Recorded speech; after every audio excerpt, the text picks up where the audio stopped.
everything happens exactly as it's meant to, though you perceive or have in the past, though you perceive, you maybe think you've made mistakes on your pathless path of continual growth, and there's nothing wrong with correcting behaviors that you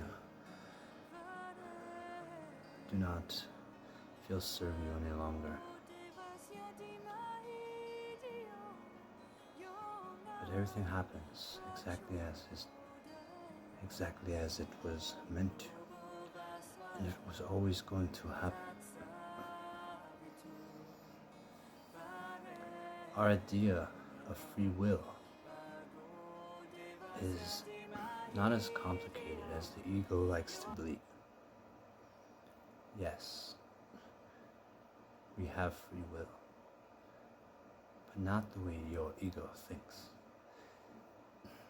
You do not choose as ego your will. And this is why you fail. But the one within you has already, the omniscient one, has already written and seen this story an infinitum ago.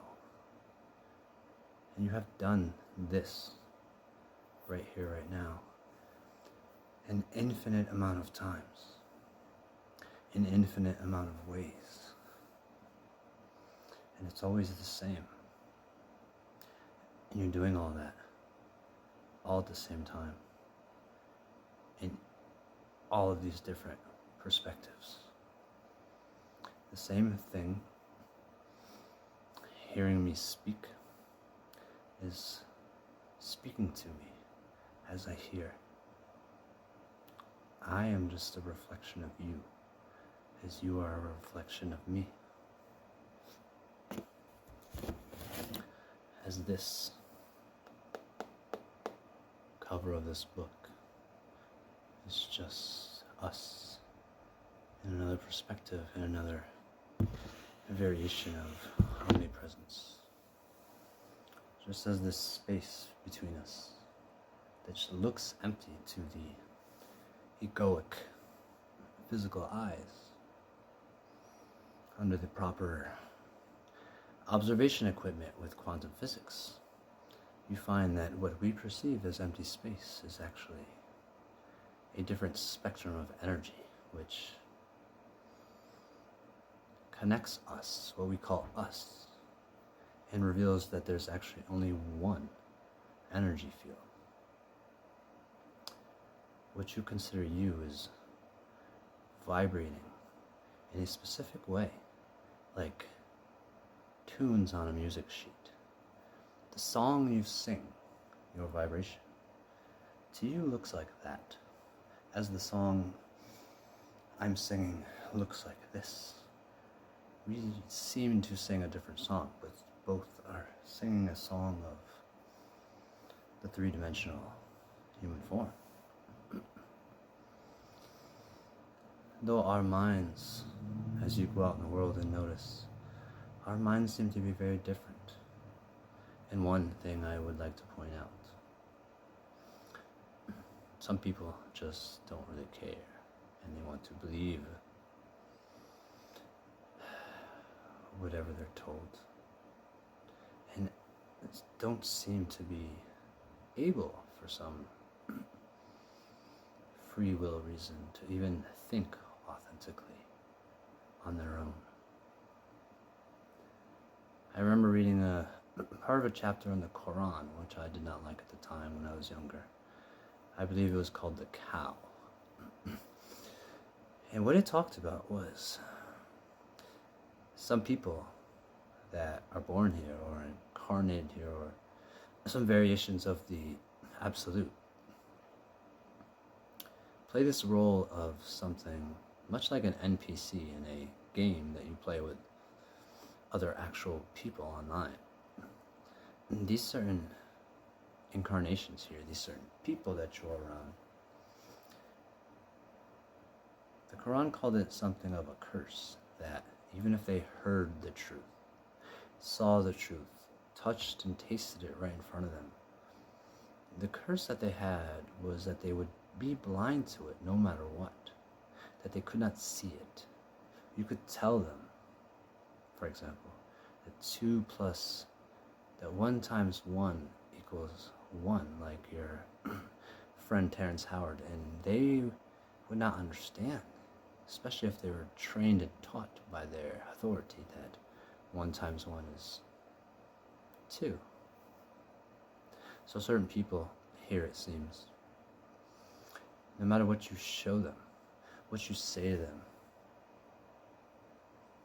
no matter what they see, they do not see what is there. Just as you and I am not seeing the energy in this space between us that appears to us to be vacant, nothing.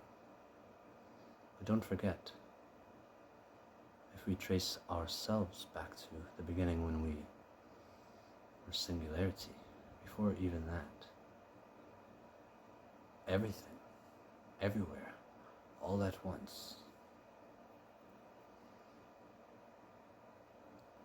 was nothing, that once again became everything, everywhere, all at once.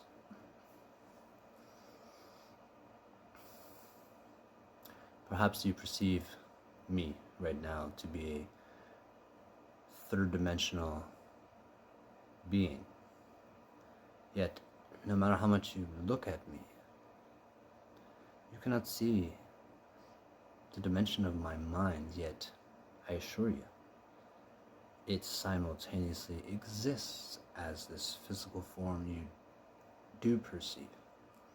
And as you ask yourself this question and think about it when I talk to you, you may start to notice that as you are existing in this third-dimensional experience, the thinking you're doing is invisible to me, but yet it exists for you, correct?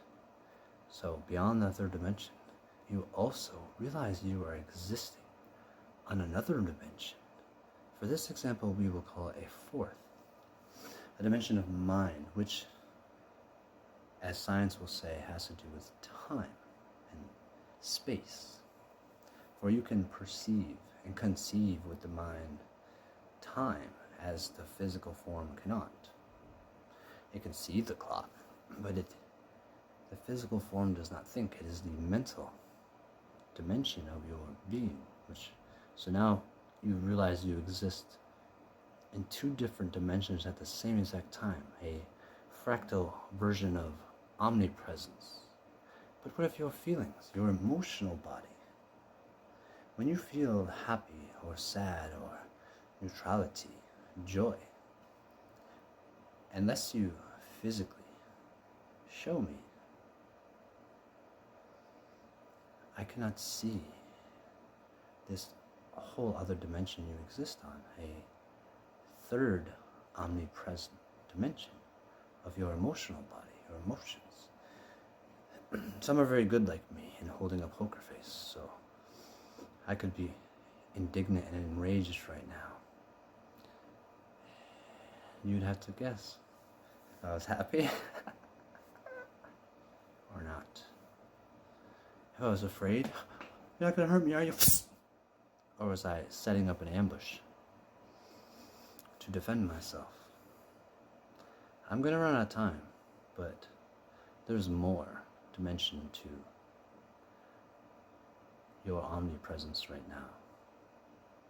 There are 5 koshas in Hinduism. There's an energy body. There's a 6th, the psychic body. I hear there's a karmic body, but the truth is, the one within you, once you choose to be awakened, exists in infinite dimension. And if you choose this, you shall be absolute, having authority over even the laws of the third dimension. Like grandma left in a car,